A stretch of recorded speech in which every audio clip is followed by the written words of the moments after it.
Greetings, dear viewers. Here I am on Ridgemont Street in London. Behind me is the house where Bob Marley lived in 1972. So, who was Bob Marley? Well, just in case you don't know, he is the most famous reggae star of all time. He was born in Jamaica in 1945, just before the end of the Second World War. His father was white, his mother was black, but he seemed to identify totally with the black community.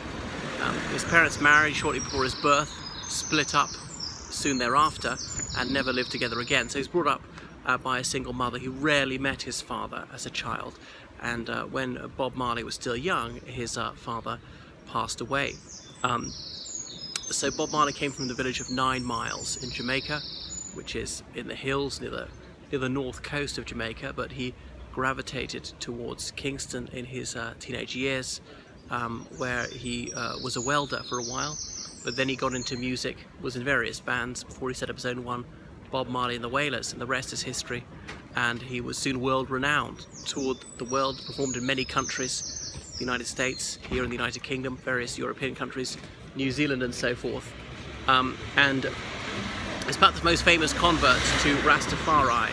I'm told one shouldn't call the religion Rastafarianism, it's strictly Rastafari, and one has to try and overstand it rather than understand it. Don't know why. Well, I don't know a great deal about the faith, and I've been told this open to people of all races. I laboured under the misapprehension it was only for black people, or people who are at least partly black, but apparently that's not the case, and it has much to do with the doctrines of Marcus Garvey, one of the earliest Pan-Africanists. Marcus Garvey was a Jamaican political activist. He spent some time in the United States. He declared himself first provisional president of Africa, wanted Africa and African diaspora countries to unite, anti-colonialism and blah blah blah. He died in 1940 in the United States. He'd been convicted for wire fraud, I think it was, but he claimed he was unjustly convicted because of political and racial prejudice. But anyway, some people had said that a black monarch would arise and lead all African people to emancipation.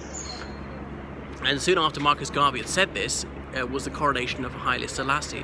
So who was he? He was an Ethiopian, he was scion of the royal dynasty. And anyway, Haile Selassie was his name, but it was Jah Rastafari. Well, Jah is another personal name of his. Ras is a noble title, a bit like Duke, and Tafari is a city in Ethiopia, a bit like being Duke of Tafari. And the Rastafarians take their name from that, Rastafari.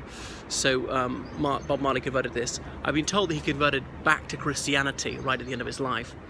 When he was about 34, he noticed a tumour on his toe. He went to the doctor about it, and it was indeed malign, or malignant, I should say. So he should have this cancerous tumour cut out, but he said that was contrary to his religious beliefs, so he refused to do so. The other standard treatment for cancer would be chemotherapy, and again he objected to that on moral grounds. Well, he found a German oncologist who promised to treat him and did his best, despite Bob Marley refusing to undergo 2 of the standard treatments.